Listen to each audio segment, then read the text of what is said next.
Menurut Profesor Arisio Santos, daerah Kerinci adalah sisa peradaban Atlantis. Secara tegas dinyatakan, bahwa lokasi Atlantis yang hilang sejak kira-kira 11.600 tahun yang lalu itu, adalah di Indonesia. Peradaban yang maju itu, diamini oleh Profesor Stephen Oppenheimer. Menurutnya, satu-satunya dongeng yang menyebar luas di dunia secara merata, adalah kisah banjir Nabi Nuh dengan segala versinya. Mulai dari umat beragama dari kitab sucinya, sampai catatan kuno dari masing-masing suku dengan nama tokoh yang berbeda. Tingkat keberagaman cerita banjir di kawasan ini pun, membuat Oppenheimer berteori, kalau bangsa yang terpaksa bermigrasi akibat banjir besar, tinggal di Indonesia dan sekitarnya. Semua kisah banjir ini, menurut Oppenheimer adalah bukti, kalau banjir besar di penghujung zaman es ini, adalah benar adanya. Suku Kerinci, pada saat terjadinya bencana yang menenggelamkan Atlantis berhasil selamat, dikarenakan mereka berada di dataran tinggi yaitu puncak Gunung Kerinci, sehingga terhindar dari bencana tersebut. Sebelum es mencair pun, orang-orang yang tinggal di paparan Sunda ini juga bisa bertahan hidup, karena di sini beriklim tropis. Maka, dari sinilah peradaban bisa bertahan.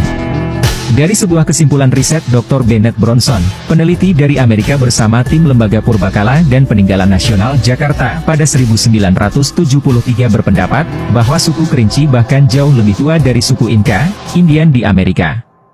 Peneliti antropologi urban dari Universitas Diponegoro yang bernama Rajimo menyatakan, suku Kerinci yang mendiami dataran tinggi Bukit Barisan di sekitar Gunung Kerinci, ternyata lebih tua dari suku Inka. Nama Kerinci berasal dari bahasa Tamil, yaitu nama bunga kurinci, yang tumbuh di India Selatan pada ketinggian 1800 dpl, yang mekarnya sekali selama 12 tahun. Karena itu, kurinci juga merujuk pada kawasan pegunungan. Dapat dipastikan, bahwa hubungan Kerinci dengan India telah terjalin sejak lama, dan nama Kerinci sendiri diberikan oleh pedagang India Tamil. Hal itu berarti suku Kerinci tidak hanya lebih tua dari Proto-Melayu. Suku Indian Inka sendiri, diyakini sebagai suku purba yang telah memiliki peradaban tinggi. Rajimo mengungkapkan, salah satu pembuktian yang dikemukakan tim Bennett Bronson itu, adalah tentang manusia kecik Wok Gedangwok. Ia merupakan suku pertama, yang telah mendiami dataran tinggi Kerinci lebih dari 10.000 tahun lalu. Namun, saat itu jumlah Proto-Melayu yang lebih dominan dari kecik Wok Gedangwok, menyebabkan kaum pribumi secara perlahan menjadi lenyap dalam percampuran darah, antara pendatang dan pribumi. Kelompok inilah yang selanjutnya berkembang, dan menjadi nenek moyang orang Kerinci modern hingga generasi saat ini. Dalam Al-Quran, Allah sering menggunakan angka 7 untuk proses penciptaan.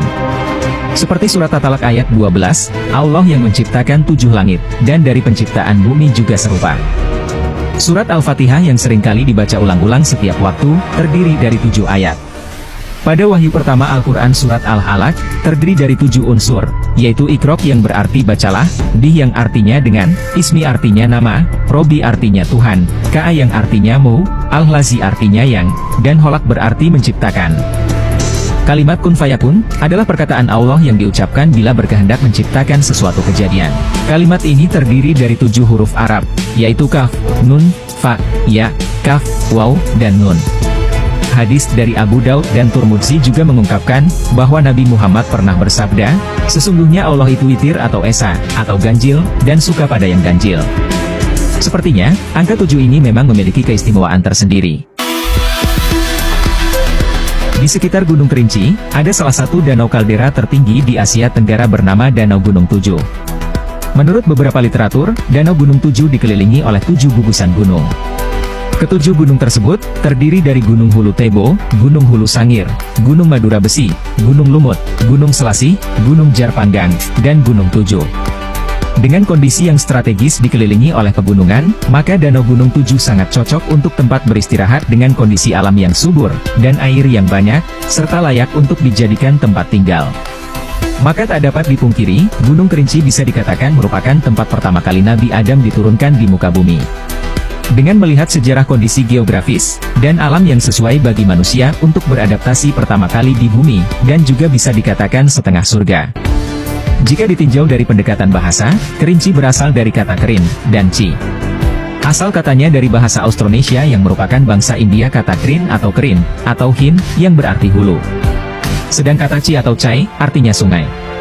Dengan demikian Kerinci atau Kerinci, mengandung makna hulu sungai. Maka, tidak berlebihan rasanya sebagaimana disebutkan oleh penyair-penyair Kerinci, bahwa tanah Kerinci merupakan sekepal tanah surga yang tercampak ke bumi. Dengan demikian, tidak salah kalau memang Nabi Adam turun pertama kali di Kerinci, dengan membawa sekepal tanah dari surga, dalam artian kondisi alam yang indah, serta sumber daya alamnya yang berlimpah, bisa dikatakan seperti tanah surga.